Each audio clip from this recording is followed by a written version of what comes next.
Okay, so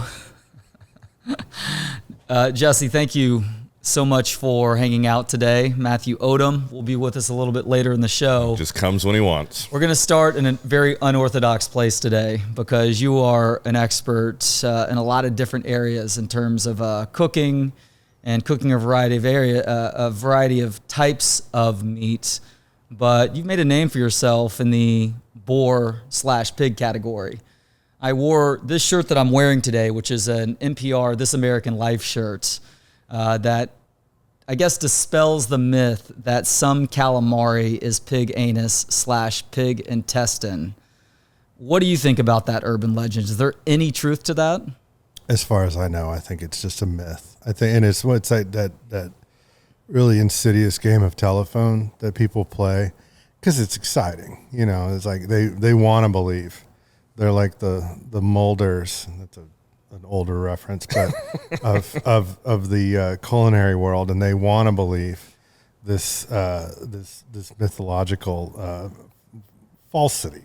Well, once you've had 3 margaritas at TGI Fridays, it's a fun story to tell your mates that the calamari that you've all been chomping on is actually pig intestine. Yeah. I mean, or highly likely, like leave a little mystery in there, be like, this probably was. About an 85% chance that this was actually pig anus. And then, yeah, you're absolutely right. Of course, it's a self-perpetrating myth. Well, Brian, I want you to introduce our guest for us today. I think I can call him a longtime friend at this point. 100%. Jesse Griffiths, who is the founder and owner of Dai Due, Green Star Michelin award-winning restaurant on Manor Road. Before that, it started as a supper club and was at the farmers markets, butcher. I mean, kind of everything under the sun with the focus, of course, always being where the food was coming from. And coming from this place, the great state of Texas. Yeah, I said it. And all things that are available based off of not only sustainability, but seasonality and kind of, I think the thing about Jesse that I've always respected is it is hard to do anything in the restaurant world to then put further constraints upon what you can use and how you use it. You've done good work there. We're here today, though, to talk about your third James Beard nominated book. That's right. There's only 2 on the site. What's the third? I knew the third one got love, but A Field was nominated way back. Okay. 2013. Oh, it's so old that it's not on. It's not. We didn't self-publish it. That's right. It's not self-published. So, your most recent book, the Turkey Book, is all about wild turkeys. Mm-hmm. And all the things necessary to not only find them, but then also prepare them in all the different ways. So super excited for you.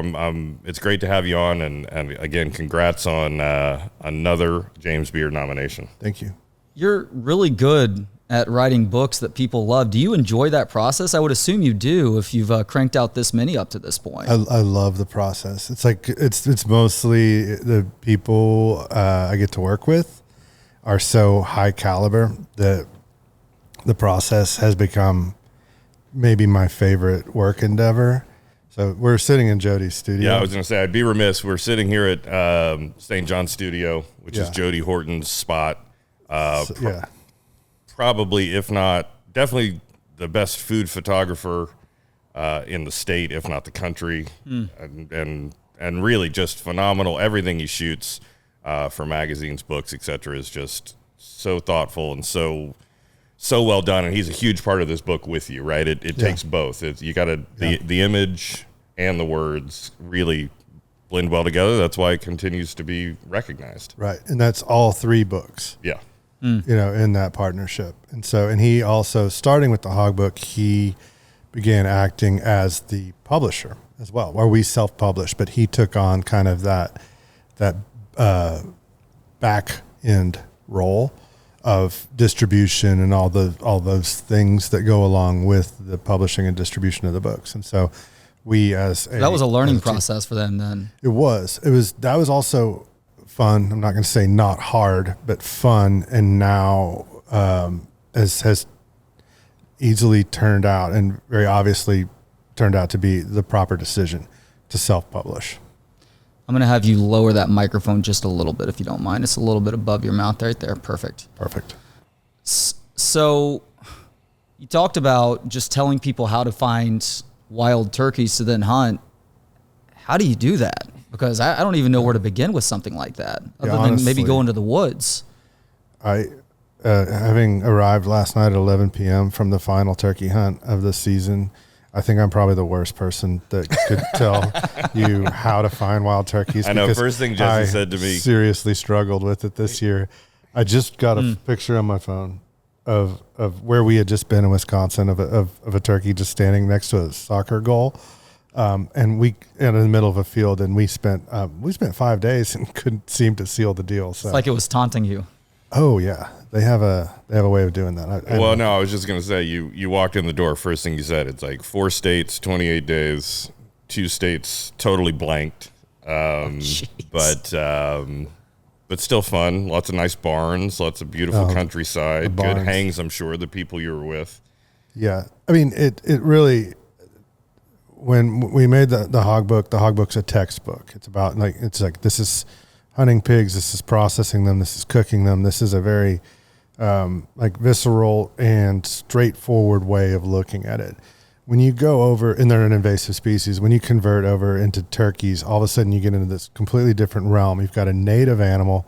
You've got an animal that was at the brink of extinction on this continent and was brought back and revitalized through conservation efforts, and now is very heavily and wisely managed all over this country. And so it's a completely different topic. In doing so, you also go from this animal that's kind of the hog, that's just kind of hated, and we need to see this rampant extermination of them, to this other animal that's more, it's an iconic and emblematic animal in this country.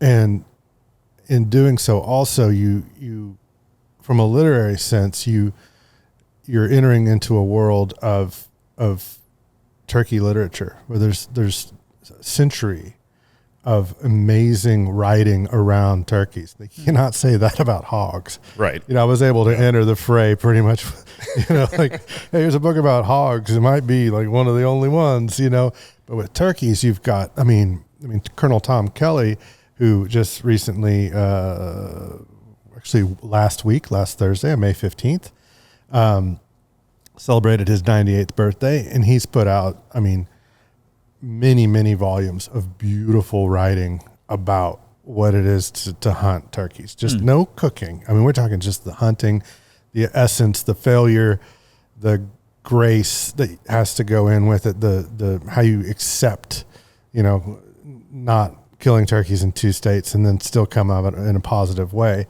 Because it is not about necessarily the possession of that dead turkey. It's about this interaction. And so in writing a cookbook, I totally had to change course on that and approach it from a totally different way. So it was really interesting. Well, that's fascinating. So France has the rooster. It's on their national emblem. The U.S. should think of the turkey in a very similar way. When and how did the turkey go extinct in this country? That's hard to fathom considering how popular it is now. Almost, populations were almost extirpated, through hunting, mostly through habitat loss. And so, right around 50 years ago, wow, that recently. Yeah. And there's still parts of this country where they're in big trouble, but there's also parts where they're thriving. And so there's, scientific based management and more importantly, habitat restoration. That's what they need. It's a very specific place that they like to live. Everybody wants to eat turkey, coyotes and bobcats and owls and wolves and bears and raccoons and people. Everybody wants easy prey. Yeah, they can be at certain times of year.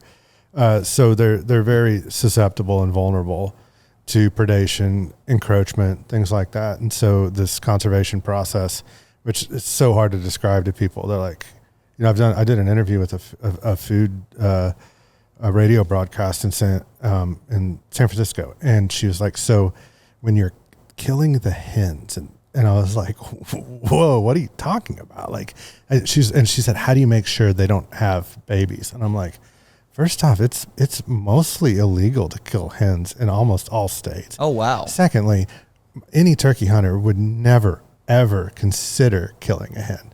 They're just seen as like, that's the future right there.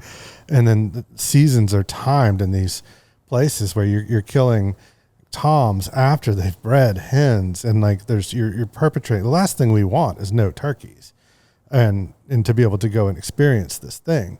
And so it's it has been a more concentrated effort in the last 50 years to do this habitat restoration, just be more mindful of them, how they interact in the landscape. And then we have science, and now there's people dedicate their lives to turkey biology and things like that. And so the conundrum, or this dichotomy that we have around hunting something that also needs to be protected, is sometimes hard to describe. But you can also just look at it by the numbers, in that turkey hunters contribute the vast amount of dollars towards turkey conservation, because the very reason, it's like, we want to go next year. We want our grandkids to experience this as well. That's really, an incredible process, and it speaks to just conservation efforts in general, right? It's like, and that's, again, that stewardship you've been recognized for it many, many times, but it is still the thing that, kind of gives me goosebumps whenever I hear you talk about food. Trey, I was going to tell you this story that when I was managing the restaurant, Jesse and Tamara did a dinner, a holiday dinner for us.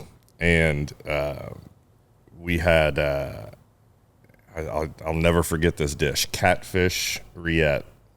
And you served it with some crackers, and I swear I was back in like Lake Texoma. But it was like this elevated French technique with that flavor from my childhood. And I was like, this needs to be a restaurant. This needs to be out in the world. Like, it just, again, goosebumps because of just, and I think that's, the thing that you do so well is taking ingredients that are, again, seasonal and respected, and then giving them the technique where they can really shine, not only in the restaurant setting, but in the home setting. And speaking of that, I was going to ask, what's the recipe, or what is the process in the book? Is there one dish or one preparation that is kind of your favorite, or one that's kind of out there that maybe somebody would learn something new from with turkey? I think so. And it's going to be a surprising answer too. And it's the very first recipe that I put in the book, and it's very purposeful.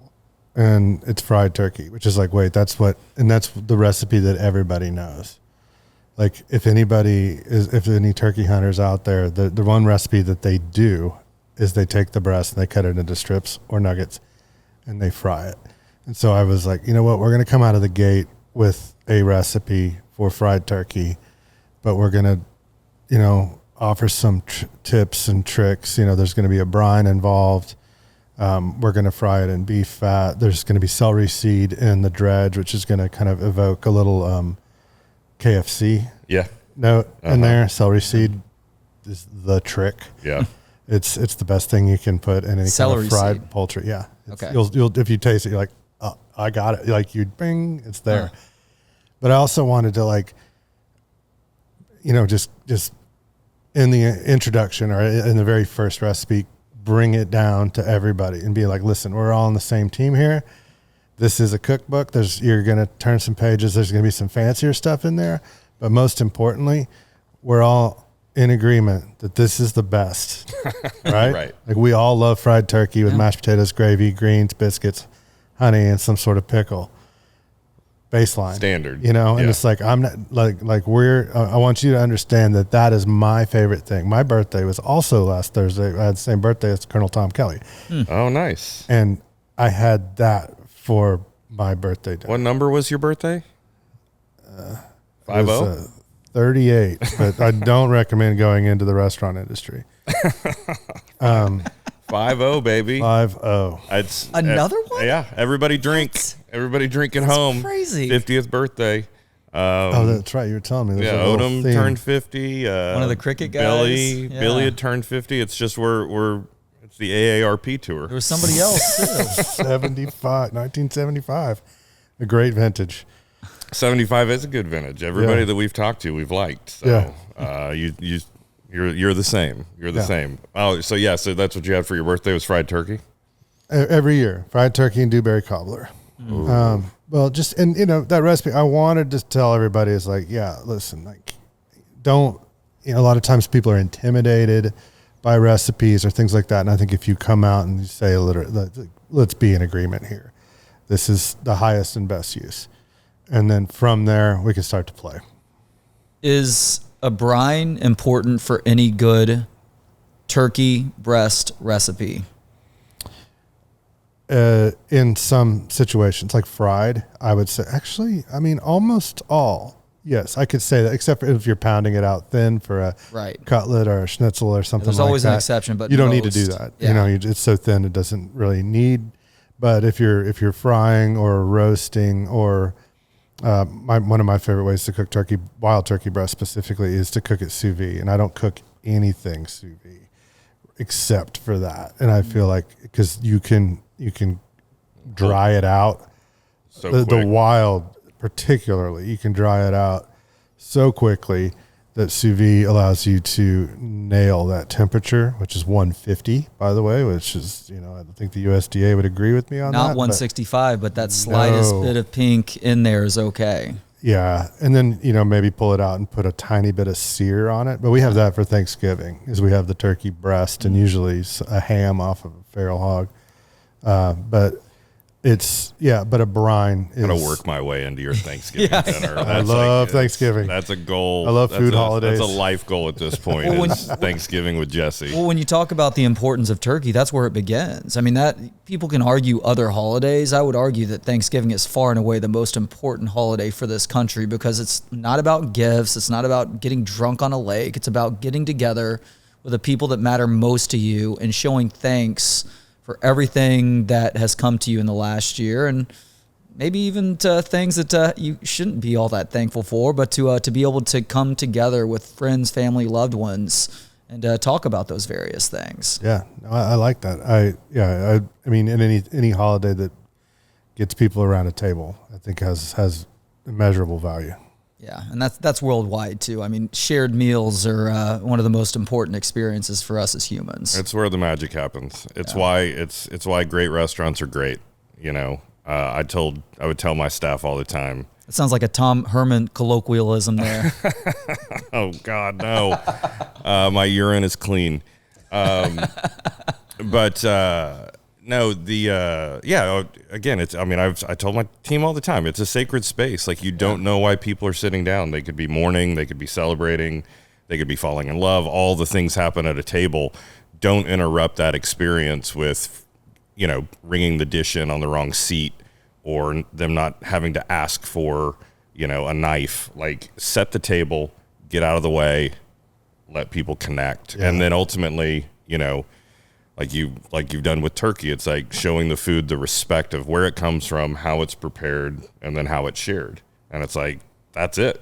It's the thing we do every day, and so oftentimes we forget about it. We take it for granted, and again, it gets sucked up into the capitalistic kind of like, hot spot where to be. And it's like, well, hold on a second. It's like, it's still at the end of the day, who are you sitting with and what are you eating? So, yeah. The fourth chapter in there, and this is interesting that you brought that up. So we kind of hog booked it in that it was very technical in the first three chapters. So it's breasts, and you have legs and thighs, and then you have, necks and wings and hearts and livers and gizzards. But then the fourth chapter really was throwing me there because there is such an inextricable connection between turkeys and Thanksgiving. But I needed to kind of avoid that because you typically will not cook a wild turkey whole. In fact, I highly recommend that you don't, because they're athletes. They run around on those legs all day, and by the time that leg's tender, the breast is was tender hours ago. Like, and so they're very difficult to cook whole. It's not to say it can't be done, but your success rate's can be very low. And so I was just really trying to come up with like, what is the topic of that last chapter? And so, I mean, kind of to your point, it's called Celebrations, and it's all about how to use the turkey, not necessarily in the Thanksgiving context, but in any kind of celebratory context, how to use either the whole animal or make a more kind of bombastic or bigger dish, something that's like really cool. Maybe it just looks great. We do a Wellington with the turkey claw sticking out of it that you can slice, and or a Sunday gravy where you're taking all the parts of the bird and kind of recreating a traditional Italian Sunday gravy, like with the brezel and meatballs and then the legs and stuff like that. And some more Thanksgiving style presentations. But and then that became it. And you're entirely right. Like we think of turkeys we think about them two ways. One day a year, it's on a platter and somebody carves it. There's hot lines and yeah. And then for 364 days a year, it's a cold sandwich, and that's it, which is a little strange because it's very good. Like you don't have to just eat turkey in those two ways, but it's one of those. I wouldn't say a cultural food prejudice, but we are very particular about how we consume turkey. That is a fascinating point. And look, I'm guilty too. One of my favorite foods is a turkey sandwich. I made one for myself yesterday. We do ground turkey a little bit during the year. We'll do like ground turkey tacos or something. But yeah, mostly it is separated into those two things. And that's an important distinction also because especially on the sandwich front, that is a highly processed version of that bird. Yeah. And you can still make it with wild turkey. And we do. Yeah, you can. We absolutely, have turkey sandwiches at home because, and people might be like, wait, wouldn't you celebrate it more? I'm like, I am for lunch, and it's like, you're thinking about that while you're eating. It's like, man, I got this in Nebraska. Where it came from. Didn't get it in Wisconsin. So I was going to say that. What were the 4 states you hit? Texas, of course, New Mexico, which is my nemesis state at this point, Nebraska and Wisconsin. Okay. Why is New Mexico nemesis state? Well, the aliens take all the turkeys. Yes, they do. I mean, they seem to go into another dimension in that state. I don't know what it is. Oh, no kidding. You find them part of the process is you roost them at night. So you go around. Can I describe this odd process? Go for it, baby. Okay. This is fascinating. I might I'll describe the entire process starting in the evening. Yeah. Okay. Right. So in the evening, the turkeys go to roost, and they'll either roost kind of in the same general area, or sometimes they might just disperse depending on the region. Like in the mountain states, a turkey can go sleep in any tree because there's 1 billion trees. In Texas, they're going to roost in that cottonwood over there every time because that's the only tree. Mm-hmm. So, and I'm being very general right now. So what you do is you want to go around at night, right when it gets dark, and for about the first 30 minutes after that. And they tend to gobble when they fly up to the tree in the spring, when the toms and the hens are doing their thing. They're kind of announcing where they're at for the night. Breeding. I'm kidding. Oh, sorry. So I've only done it twice. So. Oh, you're not talking about hunting turkeys. I got you. And so at night you try to locate them in a tree. And this is going to be, if you're not a turkey hunter, and if you're listeners, this is about where it's going to get really fun here. I love it. So you're going to go out and you want to make a loud noise within a certain range. And then that will trigger them to gobble back at you. Now that noise can be just about anything. I've heard of people using air horns. Right. You could throw a rock at a sign, but typically you're going to use hip-hop air horns. Yeah, it would work. And if you describe yours as a strangled poodle. That my coyote call is. Oh, that's your coyote call. Yeah. So if you use like natural calls, then it's probably maybe less likely to spook them and get them to respond. So owls, crows, coyotes, things like that sound off in the evening will typically what we call shock gobble a male turkey. So the sound will happen and they'll be like, blah, blah, blah, blah, right back at you. And you're like, that's crazy. So you go around into likely spots and you make these sounds, and then you try to triangulate, and you're like, oh, he's on the other side of that ridge. He's probably up that draw in a tree up in there. Okay. Then you go to bed and you wake up really early the next morning because it's spring, sun's coming up. The further north you get, the worse it is. I mean, you could be getting up at 2, 3, 3:30 maybe, and you're going to get out there and you're going to slip in on that bird. Okay. You want to get as close as you can without spooking them. And they have incredible eyesight and they can hear really well. So you get in probably 150 to 50 yards on said turkey in the tree. And then you get down and you wait. And then he'll start to wake up. He might start to gobble, at which point you will start to communicate with him like you're a hen waking up in the tree. So like these very like sleepy hen yelps, they make this kind of cutting sound. But when they're first waking up, it's more just like, like you'd think, like you're waking up, you're sleepy. Yeah. And so you might start to do that. And then as it starts to get light, these birds will start to fly down. One trick people use is they'll take a wing of a turkey that they previously killed, and you'll hit it against the tree to sound like a hen coming down. And then you'll start this series of vocalizations, and there's clucks and purrs and yelps. Do you have some examples? I can't do it with my mouth as well. Okay. You have there's all kinds of turkey calls. You have box calls that have like chalk and wood, slate, glass, aluminum, and then you have mouth calls. There's little latex calls that you put in the roof of your mouth, and then you can mimic all these different sounds of a hen.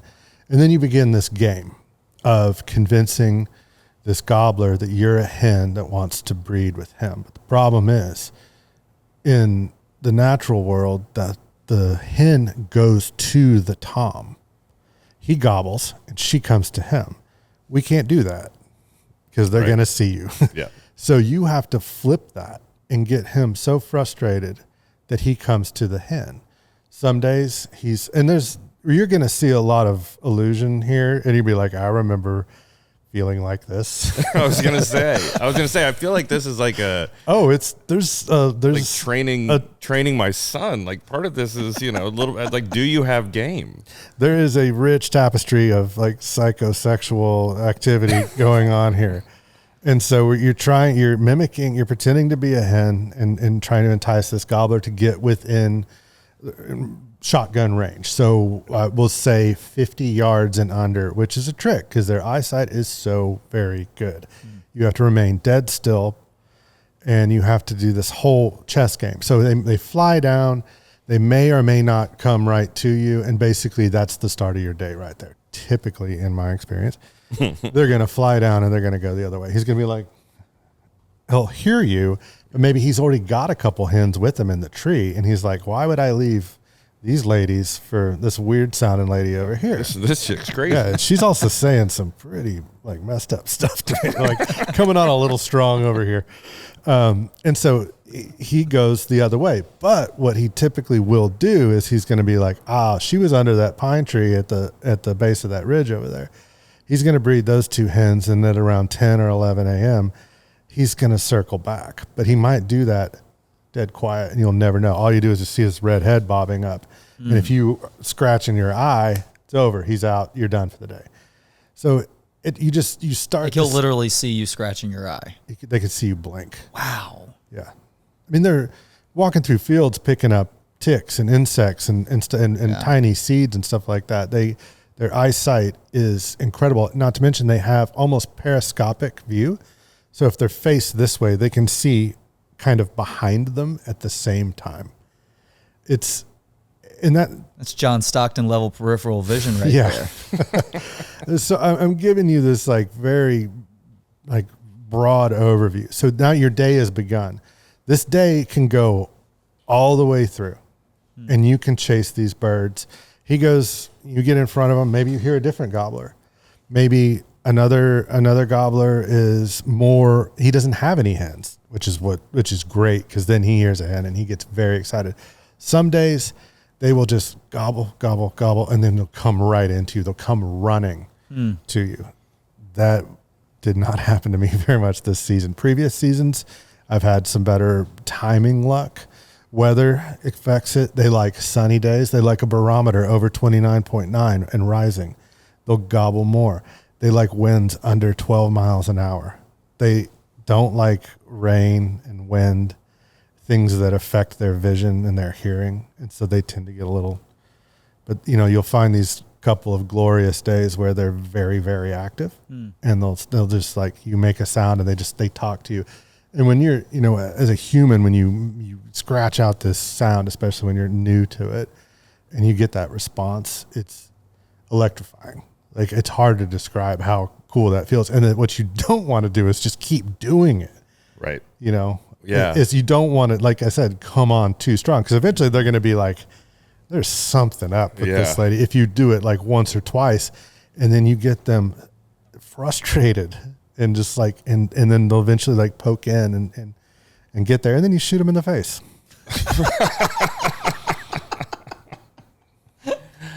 Oh man. Wow. That's a good closing line there.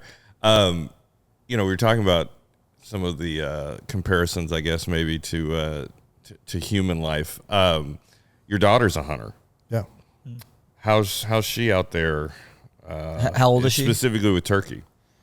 She's 14. Okay. And she's hunted since she was 7, but turkey really, as I just described, I started it at night, and so that can be 8 or 9 p.m., right? Right. And then I also started where we kick back in at around 3. So this is a long day. Yeah. I mean, you can put in a 16-hour shift. Big challenge for older and younger folks. Yeah, and you're walking. I mean, you could put in easily 10 miles, easy. Yeah, and how many mountains. steps did you take on this last trip? No, my step per bird count, I believe, was 60,000 steps per turkey harvested. Oh my God. Yeah. I mean, it's easy to do. Okay. There's a lot of walking involved. How much are you carrying at that same time? Typically have a vest, water, some snacks, and you got a gun, which can be heavy and so forth. It's really the patience factor. Yeah. She and I started hunting last season, and out of the gate, it was almost unfortunate, but we hunted the first day. I was like, I think you're ready to go on a turkey hunt. I might have curated it too heavily. I had kind of a layup situation, and we hit it on a great day, and they did the thing. It was great for her too, because she got to experience what I feel is the most important thing about turkey hunting, is not killing a turkey, but interacting with turkeys and the woods. And probably the best thing about turkey hunting is when it happens. It doesn't happen in normal turkey hunting season, normal hunting seasons, fall and winter. It happens in the spring. And when all the flowers are out, all the birds are singing, it's sunny, it's beautiful, it's 62 degrees, all those amazing things that make you literally, you want to sit under a tree. Like the shittiest day of turkey hunt, well, I mean, they can be bad weather too, but like a day like that, when you walk out of the woods without a turkey, you're like, that's pretty cool. Yeah. Yeah. And so, but also that interaction with them and getting to see what they do in the woods. And so the first hunt we went on, we got in there in the dark and they started gobbling on the roost, but none of them came down to us. They ignored us. And we had to sit there for about another hour and a half. And then finally, all of a sudden, behind us and to our right, out of nowhere, one sounds off. He's looking for us. He's looking for that hen. And then all of a sudden, a bunch of hens and a bunch of toms enter the field. You'll love this. And they're followed by what's called a jake. So a jake is a year-old male. So you have a jake and a tom. A jake was born the previous season, so he's a gangly teenager. Yeah. Gangly, horny teenager. Correct. So one jake, 3 toms, 3 hens enter the field. The hens get on one side of a fence through a gate, and then the toms enter the other side. And the jake has the misfortune of just getting on the wrong side. He goes over there with the ladies. He's probably just not paying attention because he's a teenager. Jason Tail. Well, it could have just been an honest mistake. And then now that they're divided by this fence, these three Toms see a teenager with their ladies, and they proceed to beat the tar out of this Jake. So we're watching the whole thing at about 200 yards, and they just gang up on him and just, there's a turkey fight, and they kick that Jake out, and he flies off. And so Paloma's just like, oh my God. I'm like, this is really cool. We're literally watching this entire thing unfold right in front of us.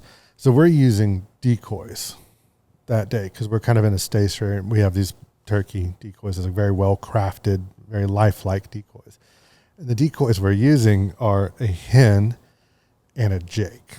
Okay.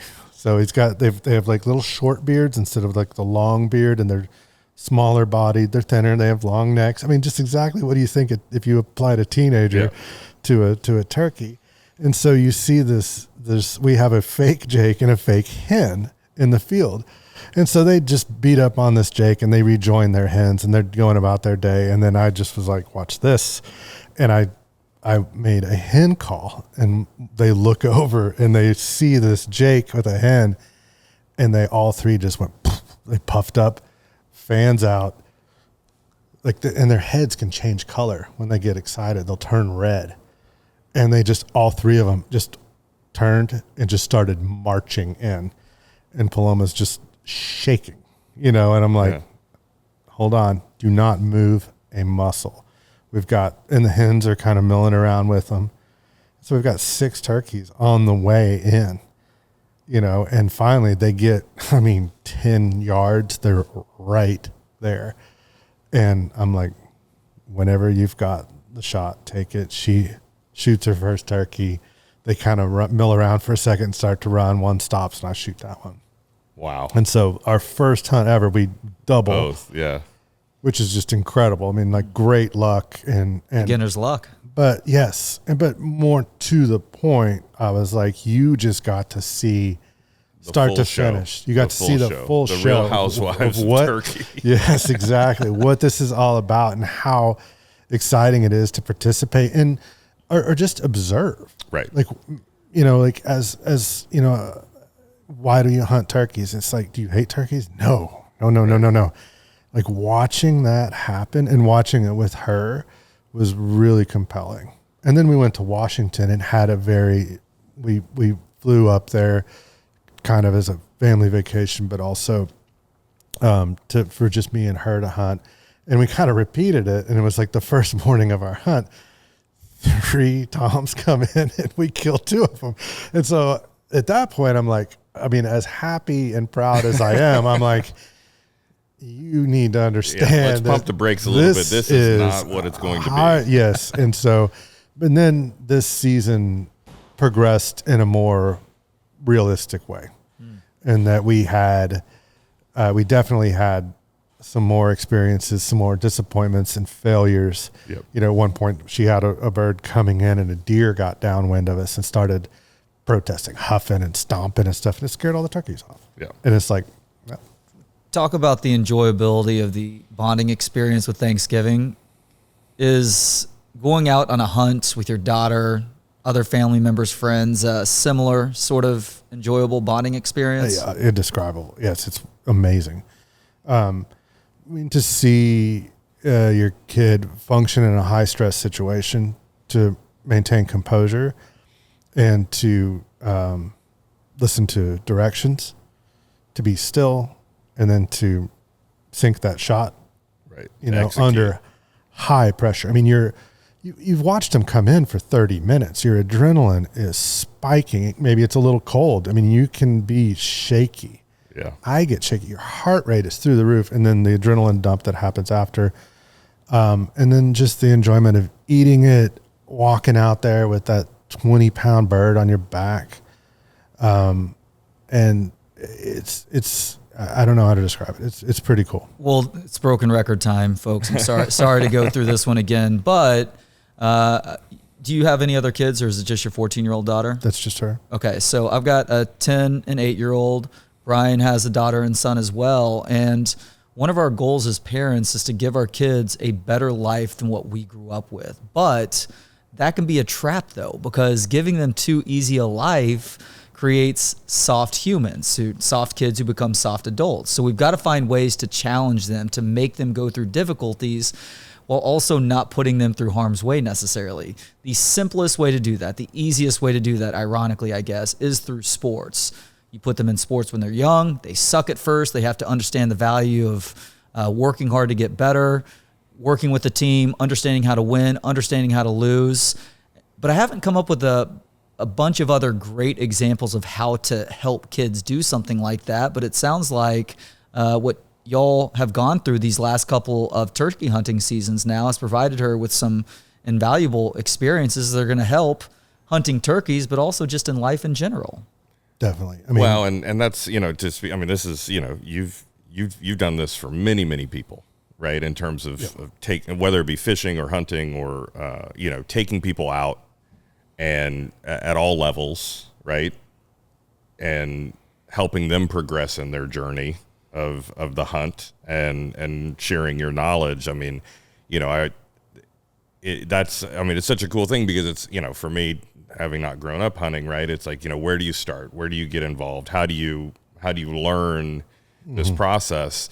And, to speak to that, there's also that, like, starting at the same level as your child is huge, right? Yeah. That's why we play golf together so much, is because it's like, hey, that's a great point. I'm not good at this game either, right? It's like, I just shanked that shot too. Like, it's part of the process, and you've got to kind of refine and learn skills along the way.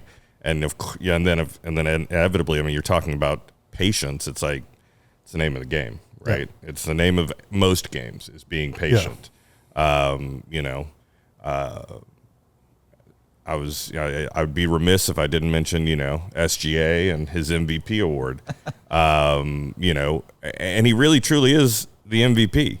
He's, they won the most games, and he's patient. He doesn't force shots. He does get his teammates involved, and he bought everybody a Rolex, like, because he understands, like, this is not an individual effort. It's never one person that is achieving that success. It's the people around you. It's it's the music, it's the locations, it's the ears, the eyes, all the observations required to be successful at something.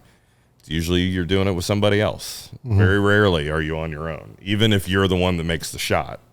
You're talking about making the calls, for her, teaching. It's like, and it's what's so cool is that she's then will be able to get to pass that on to other people. Yeah. Jesse, I feel like a common quality with the folks that we've had the pleasure of speaking with on the Thursday Supper Club is a willingness to bring people in around them who are really good at what they do as well. And you would like to think that all good leaders are able to do that naturally, but it doesn't always come naturally. Is that something that you've always bought into, is making sure that you're putting really competent people around you because it makes some of the parts that much stronger too? Oh, absolutely. I mean, Brian, like, the restaurant wouldn't function without a high level of talent.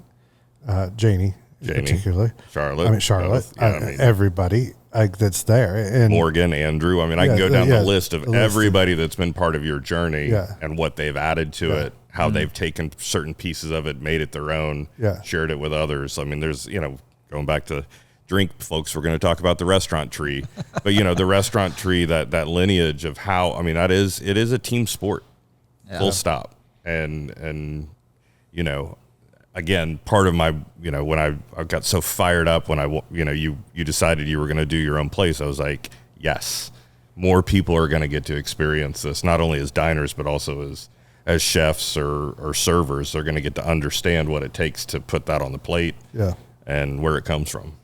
Yeah. And in the context of this book too, what we did as we traveled around, every state, we went to 4 states for that book. So Texas, Oregon, Georgia, and Connecticut, and all those places we're hunting with people that like to cook turkey as well. So we're incorporating other chefs' recipes and techniques, or people that are hunting, or conservation stories within that. So that book is also really good representation of talents of other people. Oh, I was going to say, I better mention Blair.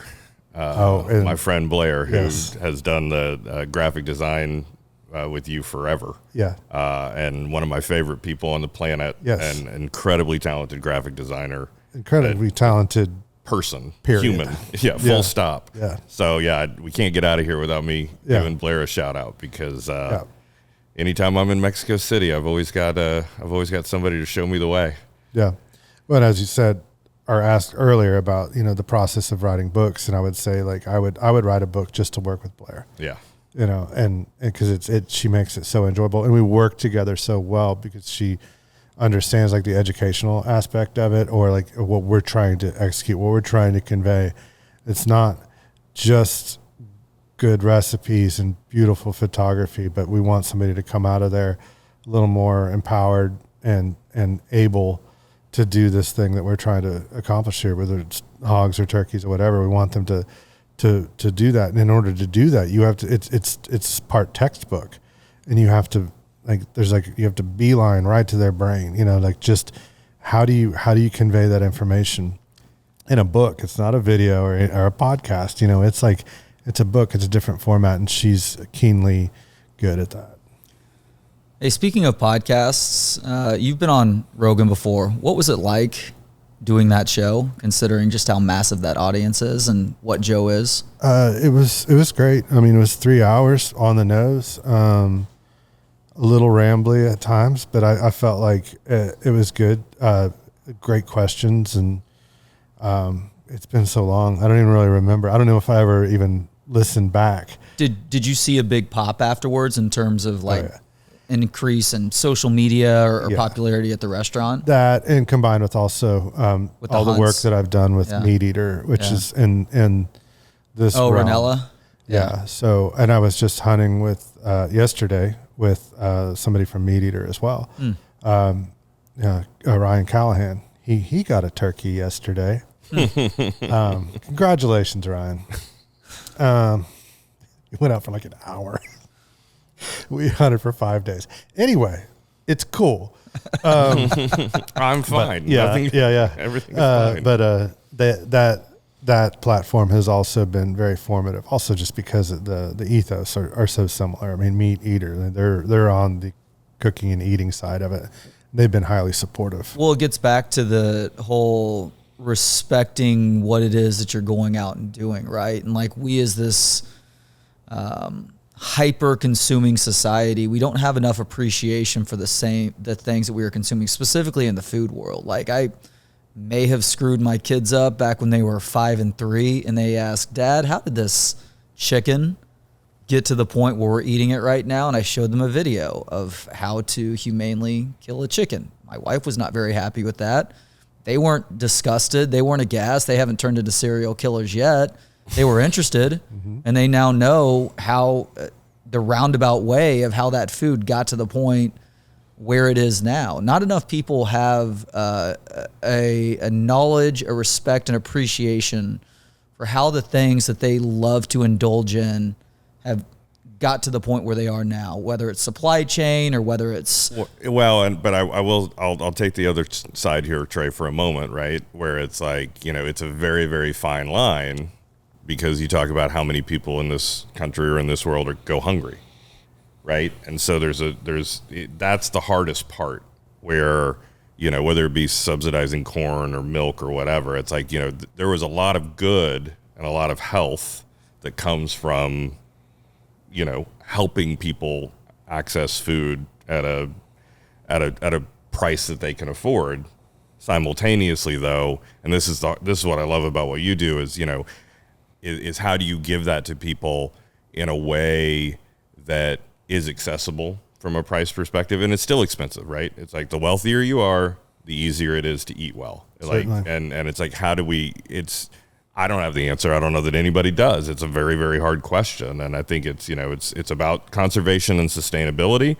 At the same time, you want to make sure that those that can't can, right, and giving them honest and healthy ways of eating. Well, if you can't go through it firsthand, which not everybody can, and that's completely understandable, try and inform yourself on at least a little bit of it. Yeah, no. Versus just continuing to consume en masse with just a blatant disregard for the entire process. I mean, the system finds a way, right? It's like, it's going to be, cheap calories are cheap for a reason. And in some places that's keeping people healthy or keeping people alive, keeping people fed. In other ways, it has the outcome of that is that it's very, very hard to inform yourself. And especially when you're working 2 jobs, 3 jobs, and just trying to put something on the table. So it's like, it's finding that balance. And like I said, I don't know the answer other than, again, if you can, buy a book, read about it, dine in places that you understand the choices they make. Because those folks are trying to do it for more people, not less. They're not trying to make it exclusionary. They're trying to get more people to be able to access this stuff. And obviously the turkey, we've learned, is now, quintessential American bird. So, eat more turkey, but know where it's coming from, right? Yeah, just think about it. Just think about it, just for a minute. Yeah. Just for a minute. And then go back to watching your golf tournament and your turkey sandwich. You given any thoughts to the next book? Kind of bouncing around some ideas, but nothing definitive yet. But, Catfish. At this point, right. It is, my first thought is like, I just want to get the band back together. Right. More than anything, just because it's like the process to me is so enjoyable. But I'm like, wait, I probably should also come up with a good topic. I can't just crank these things out. You because I like chatting with Blair. It could be a jam book. It could just be kind of all over. Jam book. Just kind of free contradiction form. in terms. I love it. Yeah. But I think we're getting close to time. But one of the things that we do kind of at the end of the show is ask our guests. Sometimes we ask Matthew Odam. Sometimes we don't, depending on how busy or not busy he is. He didn't exactly ghost us today, but we got the mid-recording text that it is what it is. The day job ran too long. It happens. Yeah. Okay. I'll give him grief for it. But best thing you've eaten in the past week? I've got mine, but I'd love to hear yours. Obviously, it's probably turkey. We always go restaurant recommendations. Oh, there you go. You can go food restaurant. beverage recommendations. If it was something on the road or something even going back the last month or two that you found yourself really enjoying. Last week was a big celebratory week, so there was a lot of food consumed. So I'm gonna go in context of a home cooked meal. Victoria made fried turkey. So yes, you guessed that one. And she did it right. Yes. Recipe. First recipe in the book. First recipe in the book. Yeah. Lovely. With all the things that I like to have with it. Mm-hmm. And then in the restaurant category, let's go with we went to Uchiko and had some delightful uni, which I love. Yeah. I can eat piles of that stuff. Japanese or Santa Barbara? Santa Barbara. Sorry, not just not being what's the word, jingoistic, but I do like the Santa Barbara most. And maybe a tie between that and the torched fluke wing, which I've learned is one of my favorite things in the world. I had that the last time I was in there. It was so insane. freaking good. So good. They knocked it out of the park.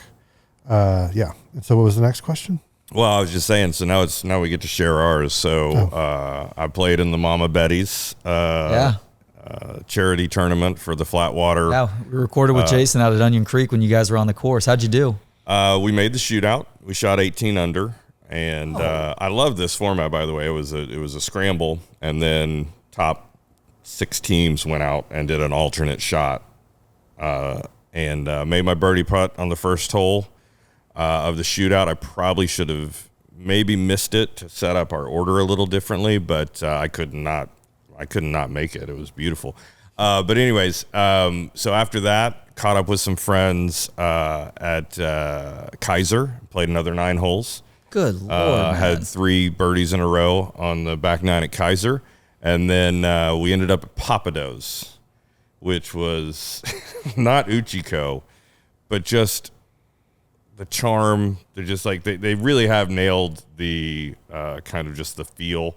So I had some Oysters Rockefeller, some crab and spinach dip, had a Knob Creek old fashioned, and some fried catfish and fries. And Nailed was just it. Down and dirty. Nailed it. It was the best Monday I've had in a while. Yeah. So, yeah, a little Papados, sit at the bar. Bartender was great. He took good care of us. So, yeah, that was a little Papados shout out. Cool. But it was fun. It was a good day. What about you, Trey? Excellent. I'm going to have to, I love a good cookie. I got to give some love to the chocolate chip cookie made by Sour Duck Market, served up at Houndstooth. I'll go to Sour Duck sometimes and get some other stuff there too, but usually, especially if I've gotten a good workout in and I'm feeling those extra calories, I will get the chocolate chip cookie at Houndstooth to go with my cold brew. Oh my gosh, it's the perfect combination. So the next time you're at Houndstooth or on the east side at Sour Duck Market, get that chocolate chip cookie. It's a brown butter chocolate chip cookie, I believe, and thank me later. That's nice. That's nice. Well, go Thunder and go Sooners, because we may be seeing Texas in the next round of the baseball playoffs. We upset Georgia 3-2. Great. That's on that one. Great outing by Witherspoon. So yeah, and real quick, I wanted to give Jesse another chance to let people know where they can get the turkey book. Turkey Book and the Hog Book are available at thewildbooks.com, which we're actually sitting in the studio / warehouse of. And it's available online. You can get it at Dai Due if you're in Austin. And those books are also available on the Meat Eater store if you can't find them anywhere else for some reason. yeah, I think that was the first SEO when I looked it up, was Meat Eater, but which is great. Again, getting it out there into the world, that's awesome. All right, well, Jesse, thank you so much for the time today, man. This has been a real joy. Next time we do it, let's do it in the restaurant, because that's a sweet freaking restaurant too. Oh yeah, it's just loud. Yeah, this is a little bit quieter, but no, it was great to catch up. Thanks for the time. Oh, thank you.